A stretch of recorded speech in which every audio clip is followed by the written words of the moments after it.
Coba lihat Dr. Dasat Latif, SSOS, Sarjana Sosial, SAG, Sarjana Agama, MSI, Master Science, PhD, Philosophy of Doctor. 2 doktornya, Bu.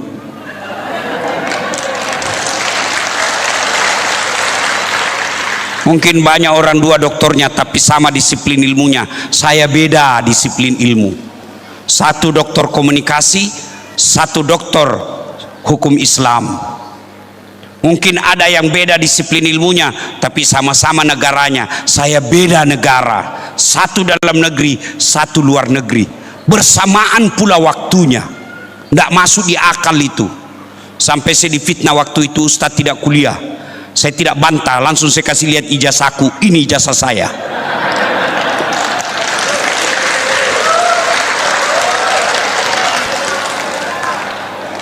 Jangan bawa-bawa kasus lain ya. Bapak Ibu, saudara-saudara sekalian, teristimewa para ulama yang kami muliakan, bapak-bapak pejabat sipil militer TNI Polri, dan terkhusus yang mewakili Rektor Undiksa, Bapak Wakil Rektor 3. Prof, Bapak ini hebat, bisa mewakili Rektor. Rektor tidak bisa mewakili Bapak. Masya Allah. Pak, seandainya saya perempuan, saya jatuh cinta sama Bapak. Kenapa? Semenjak saya ketemu Bapak, senyum terus. Coba lihat tadi Bapak sambutan, begini sambutannya itu tadi. Masya Allah. Orang kalau mau marah, ketemu Bapak pasti berhenti marah. Senyum terus. Dan dalam Islam, senyum itu ibadah. Masya Allah. Saya juga dosen, Prof. Saya berpikir pantas Bapak Prof diangkat jadi pembantu wakil rektor 3 bidang kemahasiswaan. Kenapa? Cocok menghadapi mahasiswa. Senyum terus Bapak ini, Masya Allah. Nah, ringkas kisah, karena waktu terbatas, tolong doakan sambil baca Fatihah dengar ceramah saya supaya suara saya stabil. Suara saya mulai gangguan, Pak. Ya. Pertama, kenapa ini berdiri, Prof? Universitas Undiksa, kenapa dia berdiri? Ada yang bisa jawab? Saya kasih kau hadiah. Nah. Siapa bisa jawab? Uang Ustadz ini berkah, beda uangnya Kapolres. Ada yang bisa jawab? Ayo sini kau, sini. Apa jawabannya? Nah, cepat. Syarat berdirinya universitas. Cepat. Nah, ya. Kenapa bisa berdiri ini Universitas Undiksa? Terima kasih. Ya, langsung saja. Ya. Untuk menjalankan Tridharma Perguruan Tinggi. Itu tujuannya. Oh, iya. Ini apa, Pak? Nah, sudah wes. Ya Allah. Ya. Oke. Oh, foto juga. Sudah. Nah, ayo. Halo Ibu. Sepengetahuan saya, salah satu syarat berdirinya universitas karena punya beberapa fakultas. Tidak ada universitas satu saja, fakultas teknik saja, tidak ada. Tidak ada universitas hanya jurusan teknik saja. Ada sospolnya, harus ada MIPA-nya, harus ada hukum, kedokteran. Berarti kalau mau berdiri fakultas harus beragam. Kita juga bisa universitas ini karena beragam. Itu sunnatullah, itu beragam. Tidak bisa hidup tanpa keberagaman. Maka betul acara kita kali ini keseragaman ada meskipun kita berbeda. Ibu-ibu, Bu, kenapa ibu makannya enak? Hah? Kenapa? Karena giginya beda-beda. Coba kalau semua gigi kita gigi geraham, ibu pernah bayangkan dah bagaimana seandainya gigi kita semua geraham? Bagaimana makan Indomie?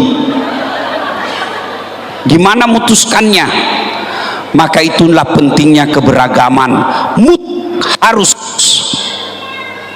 Karenanya meskipun kita beragam, kita diikat 5 sila, satu diantaranya sila ketiga, persatuan Indonesia. Islam sangat menghargai perbedaan. Islam sangat memaknai perbedaan. Contoh, berjamaah seragam enggak? Seragam enggak? Mulai saat harus ada imam, harus ada makmum. Masa berjamaah imam semua? Iya kan? Masa berjamaah makmum semua? Imam harus ada. Berarti dari situ saja ada berbeda. Kemudian mazhab takbir, berbeda-beda orang takbir. Coba lihat orang takbir, Bu. Nah, ada orang takbir begini, Allahu,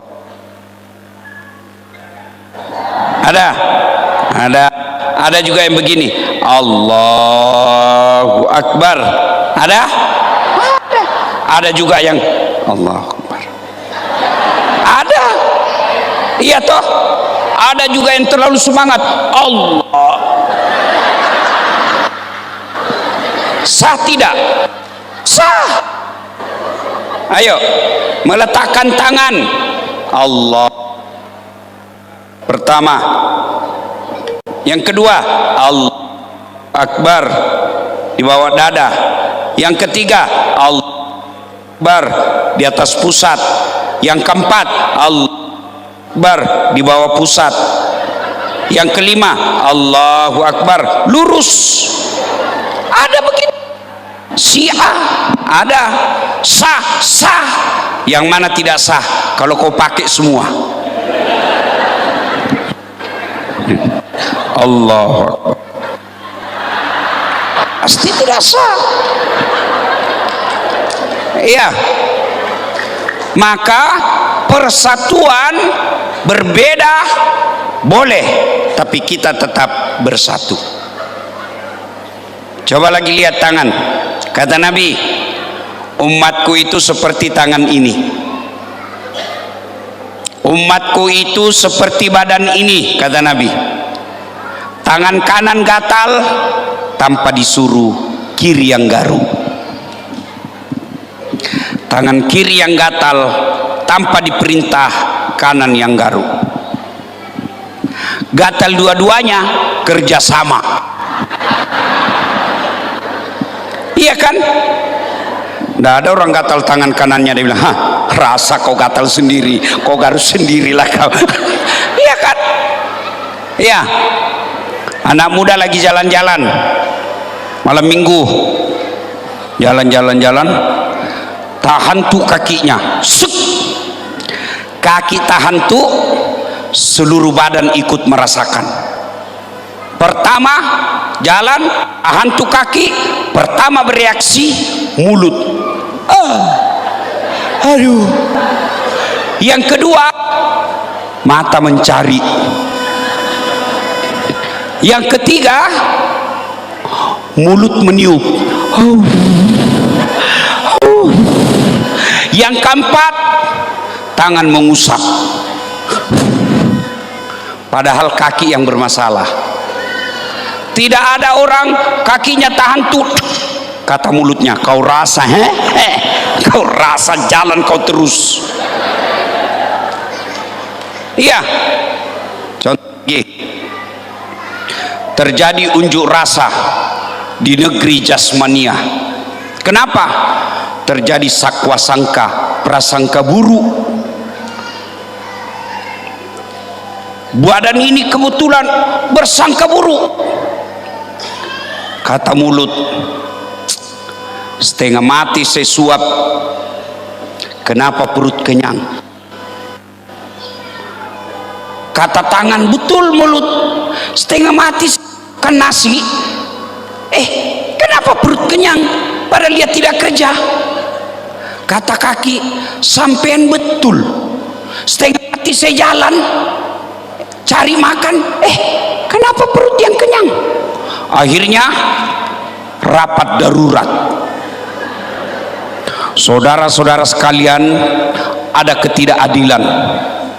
Setengah mati kita bekerja, kenapa perut yang kenyang padahal perut tidak bekerja? Jadi jalan keluarnya apa? Saudara-saudara sekalian, mulai hari ini mogok makan. Setuju? Setuju. Hari pertama, tangan tidak mau menyuap, mulut tidak mau mengunyah, mata tidak mau mencari, kaki tidak mau melangkah. Hari pertama masih tahan. Hari kedua mulai loyo. Hari ketiga akhirnya rapat darurat lagi. Saudara-saudara sekalian, kata mulut, betul saya mengunyah, betul saya, kata tangan, betul saya menyuap, kata kaki, betul saya melangkah, kata mata, betul saya mencari, betul perut kenyang, tapi dia tidak kenyang sendiri, dia kenyang sesaat. Lalu setelah itu dia bantu kita, dia salurkan seluruh makanan itu ke seluruh tubuh sehingga kita bisa bekerja. Mulai hari ini mogok berhenti. Kenapa? Merugikan diri sendiri. Itu di kampus. Jangan sedikit-sedikit demo, sedikit-sedikit unjuk rasa. Kalau demo unjuk rasa, siapa yang rugi? Kita sendiri universitas ini. Maka yang baik bukan tapi datangi pembantu rektor, datangi rektor, sampaikan aspirasi dengan baik, baru kita musyawarahkan. Wa'tasimu bihablillahi jami'an wa la tafarraqu. Berpegang teguhlah engkau kepada tali persaudaraan agama Allah dan janganlah engkau bercerai-berai. Kenapa perlu dijaga kebersamaan ini, terutama di Provinsi Bali? Kenapa? Kenapa perlu kita rukun damai? Bu-ibu, halo ibu, bapak-bapak, pernah lihat wisatawan? Pernah lihat orang bule? Bukan pernah, sering. Tahu enggak? Orang Australia keluar duitnya puluhan juta sampai ratusan juta rupiah untuk apa? Mau pergi lihat sawah yang bertingkat-tingkat, ya kan?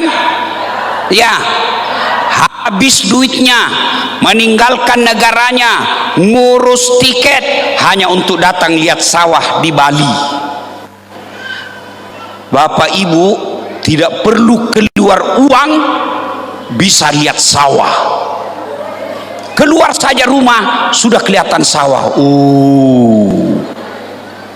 Coba lihat, orang Arab, orang Amerika, orang Eropa datang keluar duit sampai puluhan juta hanya untuk apa? Melihat gunung di Bali yang hijau. Arab kaya, gunungnya batu, tidak ada pak rumputnya gunungnya, coklat mereka gunungnya. Maka dia datang ke Bali mau melihat gunung yang hijau, keluar duitnya sampai puluhan juta. Bapak ibu mau lihat gunung tidak perlu keluar uang, keluar rumah pak, gunung gratis bapak lihat. Orang Australia, Eropa datang ke Bali mau lihat apa? Mau lihat pesisir pantai, keluar duitnya sampai ratusan juta hanya untuk lihat pantai. Kita tidak perlu keluar duit, keluar rumah ambil motor, pesisir pantai lengkap dengan auratnya perempuan kelihatan pantatnya. Makanya kita jaga ini, karena kalau ribut tidak ada lagi, orang tidak akan datang ke tanah Bali.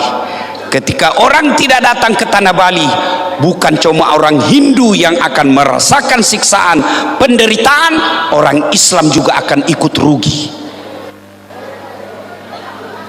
Perlu bapak-bapak orang Islam tahu ini.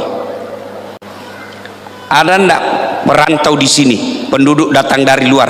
Coba angkat tangan. Coba angkat tangan. Yang perantau, yang asli orang Bali sini mana? Oh, banyak juga ya. Masya Allah. Pantas Pak pembantu rektor tadi katakan sini ada kampung Islam Ustadz. Bapak Ibu, Bapak yang perantau datang ke sini mesti bersyukur. Kenapa? Meskipun berbeda agama dengan orang asli tempatan, Bapak diterima dengan tenang, bahkan boleh cari nafkah, tidak pernah diganggu. Maka sebagai pendatang kita harus jaga ketentraman, kerukunan, persaudaraan di tempat ini.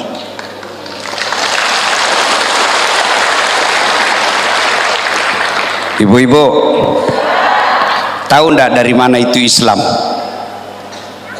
Dari mana asalnya? Negara Arab. Tapi coba lihat negara Arab sekarang. Syam yang disebut dalam Quran, Syria sekarang, coba lihat kasihan. Gaza, lihat sekarang. Kita di sini bisa dakwah, bisa tabligh akbar di tengah-tengah perkampungan non muslim karena kita damai.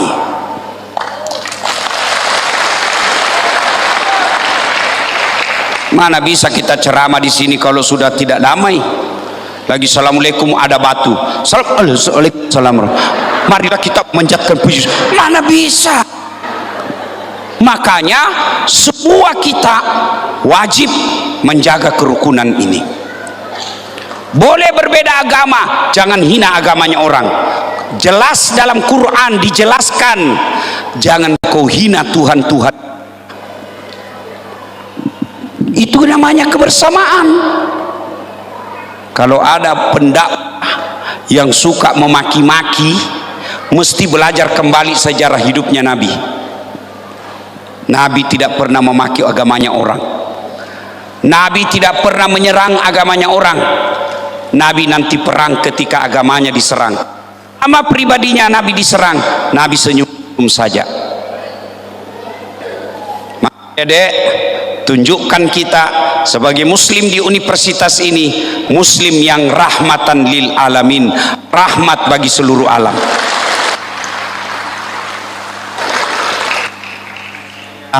Maaf saya Pak pembantu, kalau mau melihat Islam yang rahmatan lil alamin, kalau boleh usul ya, diusul saja ini sebagai universitas. Bagus kalau ada masjid-masjid kecil di kampus ini, kecil saja, supaya apa? Tempatnya orang-orang mau belajar Islam, dia dengar dakwah, tidak usah keluar asannya, cukup ada tempatnya orang Islam menunjukkan Islam yang rahmatan lil alamin di situ. Ini usul saja, usul. Nah, kalau dianggap tidak kondusif dan tidak belum saatnya, diabaikan saja. Orang Islam saja boleh dia sholat. Ada musola. Oh, beda musola dengan masjid. Ada ya? Alhamdulillah. Ya. Ibu bapak saudara sekalian. Nah, itulah pentingnya menjaga persaudaraan. Kenapa? Karena kalau rusuh tidak bisa kita kuliah.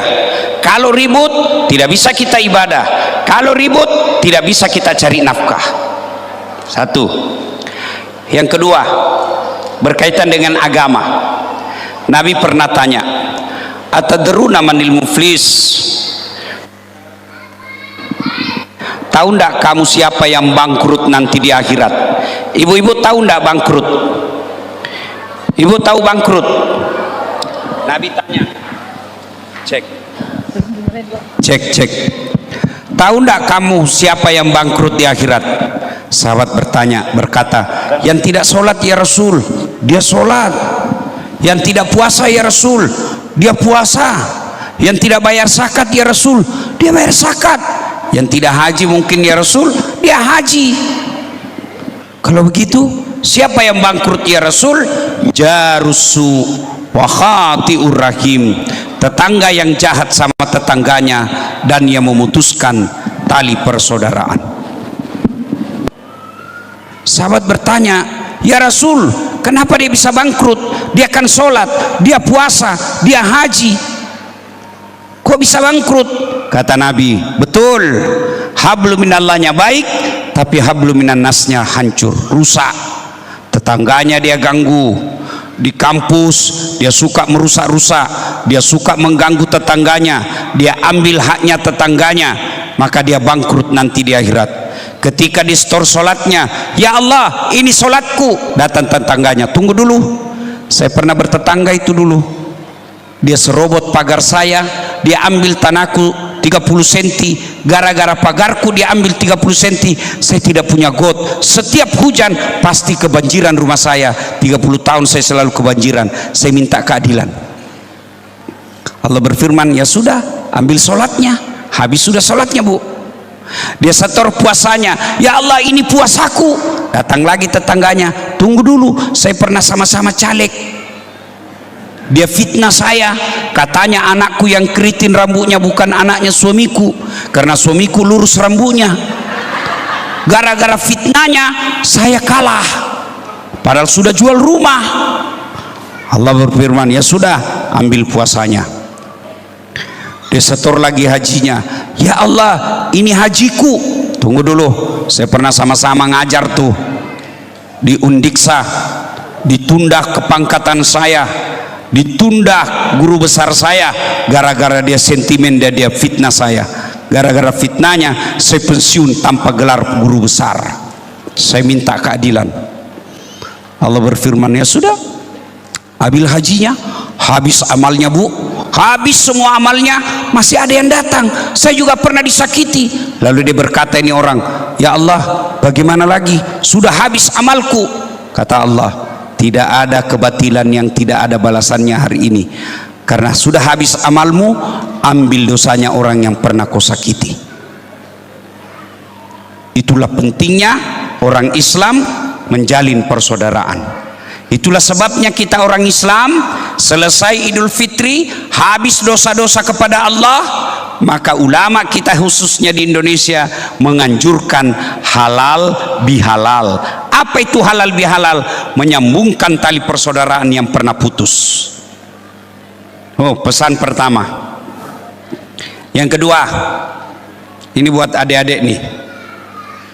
Adik-adik mau sukses enggak? Semua kan mau hebat, iya kan? Ya. Resep saya pertama, jaga sholatmu.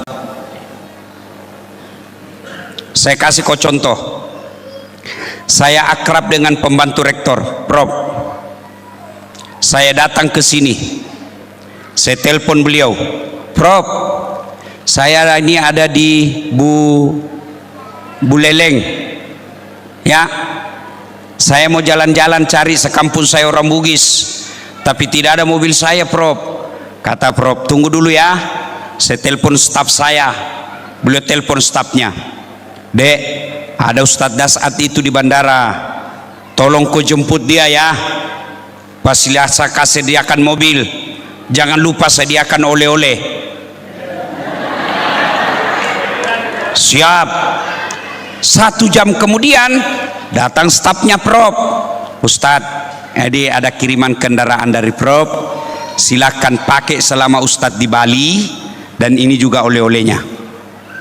Selesai urusan saya soal mobil. Kenapa? Saya akrab sama yang punya mobil. Sebaliknya, adik dari Universitas Hasanuddin, tidak pernah kenal beliau, tidak pernah ketemu, tidak pernah dengar namanya, datang ke sini, Assalamualaikum Prof, pinjam dulu mobilnya Prof. Siapa ditelepon Prof? Siapa? Polisi. Tangkap dia, tukang tipu. Tidak pernah kenal kau pinjam mobil, pasti tukang tipu. Begitu juga dengan Allah. Siapa yang punya dunia? Siapa yang punya dunia? Jawab, siapa yang punya dunia? Bagaimana dunia kau bisa berjaya kalau yang punya dunia kau tinggalkan? Ada masalah dalam kuliah, ya Allah capek saya sudah hadapi masalah saya ini. Ada masalah dalam rumah tangga, ya Allah capek saya sudah menghadapi masalah ini. Capek sudah saya hidup ini ya Allah. Allah sampaikan kepada malaikat, malaikat karena dia sudah capek hadapi hidup, cabut nyawanya. Ya adik-adik, tidak ada susahnya bagi Allah. Saya mau tanya, adik-adik cewek, bisa ndak perempuan hamil tidak pernah disentuh laki-laki?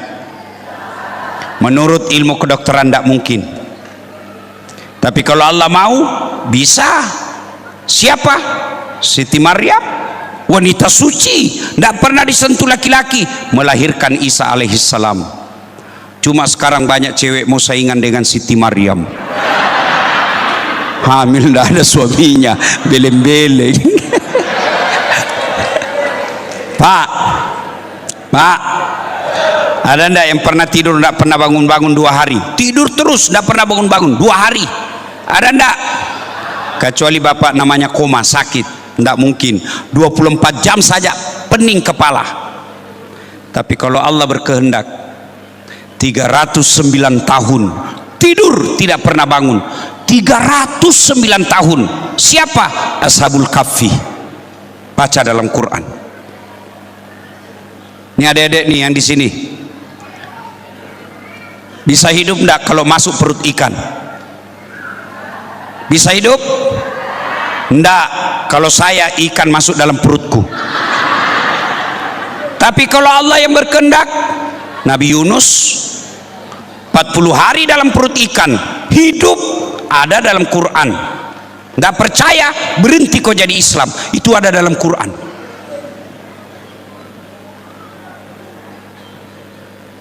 Saudara-saudara sekalian, bisa enggak hidup dibakar api? Bakar api sangat besar, bisa hidup? Kalau Allah bilang mau, boleh. Siapa? Ibrahim alaihissalam. Semua tidak masuk akal. Kalau Allah berkehendak, tidak ada yang tidak masuk akal. Maka adik-adik, gampang jadi pegawai negeri, gampang jadi pengusaha, gampang punya rumah mewah. Caranya, dekati yang punya dunia. Kalau Allah yang kasih kamu, tidak ada yang mustahil di sisi Allah. Caranya, sholat.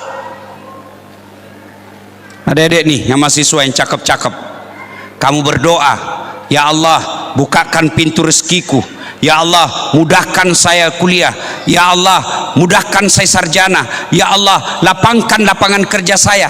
Kamu pikir Allah tidak dengar? Allah dengar itu. Semua doanya ibu Allah dengar. Makanya Allah jawab, kalau begitu sini kamu, hayya ala sholah, sini saya kasih. Lalu Allah sambung, hayya alal falah. Adik-adik tahu enggak itu artinya hayya alal falah, panggilan solat? Hayya alal falah itu maknanya Allah berfirman, dah saat sini kamu, saya kasih kamu apa yang kamu minta. Arti hayya alal falah itu kan mari menuju kemenangan. Apa itu kemenangan? Yang kamu minta. Kamu mau minta anak soleh, sini saya kasih kamu. Kamu mau lapangkan pekerjaanmu, sini saya kasih kamu. Cuma apa jawaban kita? Tunggu. Hayya alal falah, tunggu. Coba di sini ada Pak tentara, Pak Kapten. Ini beliau pasti kalau ada jabatan, misalnya Pak Dandim dan Ramil, Kapolres, ada kan ajudan, ya Pak ya. Tentara ada ajudannya kalau dia komandan. Coba itu kalau komandannya panggil, ajudan, itu biar ajudan, biar dia lagi tidur makan kacang langsung lompat, siap komandan. Kalau perlu dia makan itu kacang dengan cool, siap komandan, siap siap siap. Ada enggak kira-kira ajudan dipanggil, ajudan tunggu dulu komandan? Enggak mungkin. Manusia kamu tidak berani katakan tunggu. Lalu kenapa ketika Allah memanggilmu hayya 'alal falah, sini, tapi kau jawab tunggu? Pantas 20 tahun kau jadi PNS, 20 tahun kau jadi pegawai, tidak bisa hidupmu lepas dari kredit. Kenapa? Yang punya dunia kau sudah menunggu. Maka adik-adik, kalau kau mau hebat, sukses, pelihara sholatmu. Yang kedua, birrul walidain, berbuat baiklah kepada kedua orang tuamu. Yang namanya orang tua, dia rela jual warisan dari bapaknya untuk kau kuliah. Dia rela pura-pura tidak butuh sesuatu, dia tabung uangnya untuk pembayaran bulananmu. Dia rela menunda pergi umroh untuk anaknya bisa kuliah. Maka balasannya kamu sebagai anak, persembahkan nilaimu yang terbaik kepada orang tuamu. Tidak ada mustahil kalau Allah. Caranya Ustadz, gimana? Boleh amalkan amalan saya? Coba lihat itu kalau ditampilkan nama saya, gelarnya kan banyak betul tuh. Jarang-jarang orang Ustadz seperti itu. Coba lihat, Doktor Dasat Latif, SOS, Sarjana Sosial, SAG, Sarjana Agama, MSI, Master Science, PhD, Philosophy of Doctor. 2 doktornya Bu.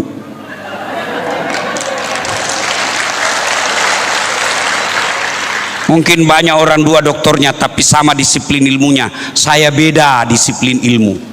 1 doktor komunikasi, 1 doktor hukum Islam. Mungkin ada yang beda disiplin ilmunya tapi sama-sama negaranya. Saya beda negara, 1 dalam negeri, 1 luar negeri, bersamaan pula waktunya. Tidak masuk di akal itu. Sampai saya difitnah waktu itu, Ustadz tidak kuliah. Saya tidak bantah, langsung saya kasih lihat ijazahku, ini ijazah saya.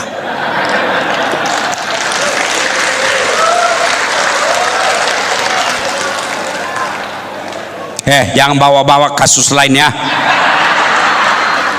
Ini saya dulu dituduhkan, masa dia kuliah di luar negeri, selalu ada di dalam Indonesia ceramah. Saya tidak bantah. Begitu selesai, saya lihat ini loh, penyetaraan ijazah saya. Jelas, berhenti ribut. Jangan bawa-bawa ke kasus lain, ini dasat. Ya. Nah, saudara-saudara sekalian, apa resepnya? Saya pintar? Enggak. Ibu saya yang selalu doakan saya. Saya muliakan orang tua saya. Apa susahnya Allah kasih kita lulus ujian? Tiba-tiba penguji kita tersentuh hatinya, yang tadinya mau kasih nilai B, dia kasih A. Allah gerakkan hatinya. La haula wala quwata illa billah. Adik-adik, kalau kau lihat masa orang yang sebaya saya, yang pernah bergaul sama saya, dia lihat saya tidak masuk di akal. Saya pernah menjadi pegawai loper koran saat saya kuliah dan SMA dan kuliah. Saya pernah menjadi pegawai catering Jalan Harimau depan Masjid Baitul Aman, lorong 77A, yang punya catering namanya Bapak Reza. Saya bilang sama dia, Pak, tidak usah kasih gaji saya, cukup kasih makan saya 2 kali sehari bersama adik saya. Saya bawa itu catering makanannya. Saya pernah jadi guru ngaji keliling, jalan kaki pergi ngajar ngaji, jadi tukang cuci, naik sepeda BMX dari Jalan Harimau ke Jalan Antang berkilo-kilometer, dicuri lagi sepeda BMX saya. Sampai sekarang saya belum tahu siapa pelakunya. Jalan kaki saya waktu SMA, dari Jalan Harimau ke Jalan Cakalang SMA 4. Waktu saya wisuda sarjana S1 saya naik angkot, saya bungkus, saya punya baju toga dengan toga dengan jubah, saya bungkus. Kenapa? Saya malu pakai angkot baju toga. Saya bungkus dalam kantong kresek, sampai di kampus Unhas saya cari toilet untuk pakai baju. Tidak ada orang tua saya yang hadir, karena orang tua saya tidak bisa bayar angkot dari kampung saya. Tapi alhamdulillah, dulu juga saya pernah jadi pegawai cleaning service di travel paling terkenal di Makassar. Saya bilang sama yang punya travel, nggak usah gaji saya, tapi kalau ada undian umroh kasih masuk nama saya, mudah-mudahan saya bisa umroh gratis. Sampai tutup itu kantor nggak dapat.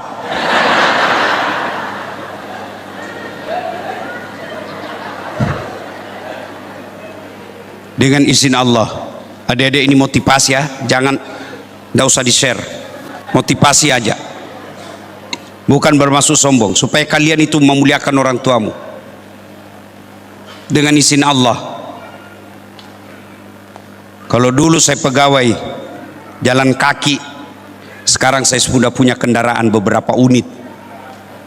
Bahkan ada kendaraan yang saya pakai kira-kira di Makassar belum cukup 5 unit seperti itu. Dengan izin Allah. Kalau dulu saya pegawai catering, bahkan dibilang dihina di kampung, tidak ada yang muliakan. Orang tua saya kadangkala tidak diacukan saja. Sekarang orang semua mau pada foto sama orang tua saya. Saya pernah jemput ibu saya jemput, antar jemput pakai helikopter di kampung saya. Untuk apa? Saya muliakan bahwa ini loh, kalau kau muliakan orang tuamu, Allah angkat derajatmu.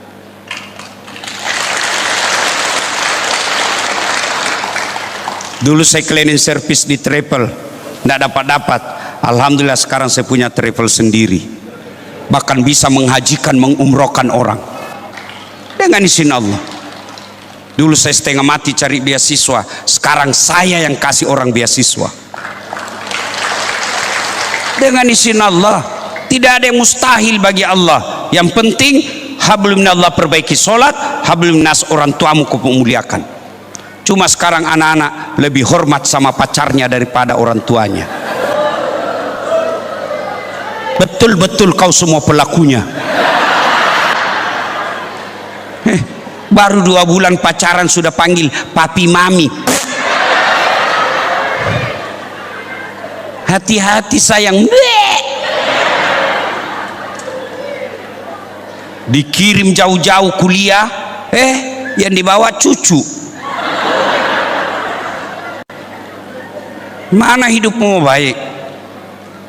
Kalau sama cowoknya jabat tangan, iya kak. Sama bapaknya,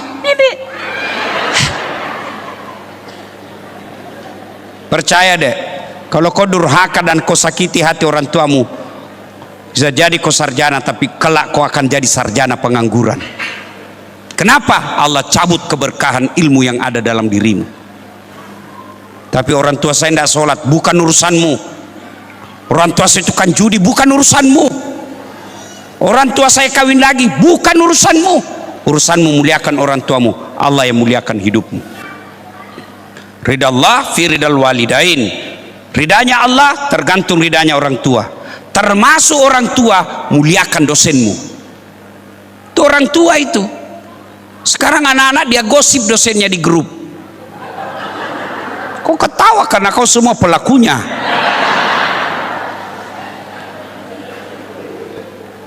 Ya, apa yang rusak anak-anak sekarang? Medsos ibarat pedang bermata dua. Kalau kau salah, dia akan robek dirimu. Kalau dia baik, dia akan robek penghalang masa depanmu.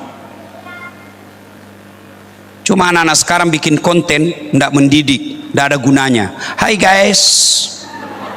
guys, kita lagi makan sate guys. Apa kau dapat guys?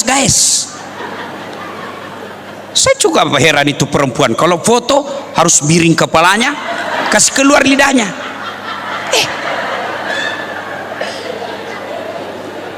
Coba kalau kau sebut fakultasmu, misalnya olahraga, kau bikin konten tentang olahraga. Kali ini kita bahas tentang olahraga. Sering kita dengar olahraga, tapi kita tidak tahu apa itu olahraga. Baik, olahraga berasal dari kata ini, olahraga. Sudah berikutnya posting yang kedua. Apa faedah olahraga? Supaya orang nonton, ada ilmu dia dapat. Apa jurusanmu? Fakultas hukum. Oke, kali ini kita bicara tentang hukum. Apa itu hukum? Apa itu pidana? Apa itu perdata? Apa itu hakim? Apa itu jaksa? Apa itu keputusan? Coba kau jelaskan itu, ada gunanya. Apa gunanya? Kau lihat ini. Coba lihat muka saya. Jelek, hidung pesek, hitam, tidak tahu dilihat dari mana menarik. Memang saya tidak gagah ibu, tapi saya penuh pesona. Mana buktinya? Kamu semua foto sama saya toh? Kenapa? Karena ada ilmu. Ilmu. Dulu saya dihina orang. Alhamdulillah, saya bisa berdiri di sini. Bukan karena saya cakep, bukan karena saya pejabat, bukan karena saya selebriti, bukan karena saya kaya, tapi saya punya ilmu. Maka adik-adik sekalian belajar. Janji Allah dalam Quran, yarfa'illahu alladhina amanu minkum walladhina utul ilma darajat. Allah mengangkat derajatmu. Dengan catatan sertakan Quran tadi, iman, ilmu. Kalau tidak ada imannya, ilmumu akan bahaya. Coba lihat itu di KPK, yang ditangkap KPK, yang ditangkap jaksa, yang ditangkap polisi. Ada ndak orang bego? Ada ndak buta huruf? Ndak. Banyak profesor, banyak doktor, banyak pejabat ditangkap. Ndak ada orang ditangkap gara-gara dia bodoh. Ndak. Kenapa dia ditangkap? Dia punya ilmu, tapi ilmunya tidak disertai iman. Ibu-ibu tahu bajing? Tahu bajing ibu? Tahu bajing? Bajing itu makannya kacang-kacangan.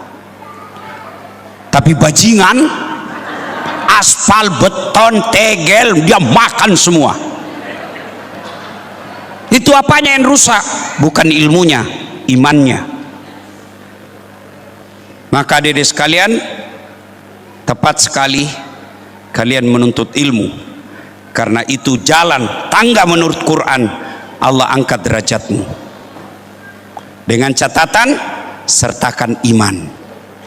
Kalau tidak ada iman, ilmumu akan mendorongmu masuk ke dalam neraka. Maka sertakan ilmu. Itulah kita dalam Islam disebut puncak dari semua ilmu adalah adab, etika, akhlak. Nabi pernah ditanya, ya Rasulullah, untuk apa kau diutus ke muka bumi ini? Nabi menjawab, li utammimal makarimal akhlak, memperbaiki akhlak manusia. Ibu bapak saudara-saudara sekalian, pada akhirnya kita datang di sini untuk mewujudkan wa'tasimu bihablillahi jami'an wa la tafarraqu. Berpegang teguhlah engkau kepada tali persaudaraan agama Allah dan janganlah engkau bercerai-berai. Terima kasih atas undangannya. Mudah-mudahan kehadiran saya ada manfaat. Ya, saya lama kepada panitia. Kenapa lama? Baru saya kasih waktu. Lama kan berbulan-bulan saya dihubungi. Saya perlu jelaskan deh supaya tidak ada sakwa sangka. Kenapa lama? Karena saya tunggu orang yang mengundang saya datang supaya saya gandengkan dengan kampus ini. Kenapa? Karena saya tahu adik-adik tidak punya pembeli tiket pesawat. Ini namanya anak mahasiswa, baru mau basar, baru mau celengan diedarkan, tiket mahal, penginapan mahal. Tapi alhamdulillah Saya bilang kita cari, ada polisi yang undang saya datang, ambil itu supaya polisi yang tanggung tiketnya. Ya, itu maknanya, itu uhuwah, persaudaraan. Ya, sehingga ada polisi, ada mahasiswa, ada jamaah, selesai, bersatu. Biar saya mau ceramah, kalau tidak ada jamaah, tidak jalan. Saya ceramah di sini 1 jam berapi-api, tidak ada jamaah. Lewat pembantu rektor, sudah lama sakit itu ustadzmu. Inilah pentingnya bersaudara, ya. Terima kasih. Saya doakan mudah-mudahan niat dari universitas ini menjadi PMBH, PTMBH. Ya, Unhas sudah masuk ya, PTMBH. Jadi mengelola sendiri. Mudah-mudahan terwujud. Ya, amin. Demikian, lebih dan kurangnya mohon dimaafkan. Salam hormat kepada Pak Rektor. Mudah-mudahan Pak Rektor sehat walafiat, dikuatkan dalam memimpin universitas ini. Dosen-dosennya dibahagiakan, dimurahkan rezekinya, dikuatkan fisiknya, bahagia rumah tangganya. Demikian, lebih dan kurangnya mohon dimaafkan. Usikum wa nafsi bitaqwallah, fastabiqul khairat.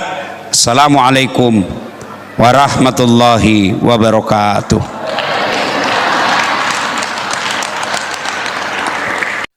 Itu tadi tausiah dari Ustadz Desat Latif. Semoga bermanfaat. Akhirul kata, mohon maaf apabila ada kesalahan. Assalamualaikum warahmatullahi wabarakatuh.